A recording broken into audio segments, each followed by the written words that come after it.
सांगली, मिरज आणि कुपवाड महानगरपालिका क्षेत्रात सध्या नागरिकांमध्ये तीव्र नाराजीचं वातावरण निर्माण झालं आहे.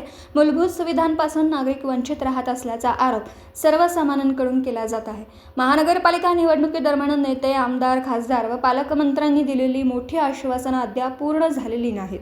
त्यामुळे त्या आश्वासनांचे झाले तरी काय, असा सवाल नागरिकांकडून उपस्थित केला जात आहे. शहरातील प्रमुख समस्यात स्वच्छ पिण्याच्या पाण्याचा तुटवडा, रस्त्यांची अत्यंत खराब अवस्था, महापालिका शाळांची दुरावस्था, प्रशासनाचा निष्क्रियपणा.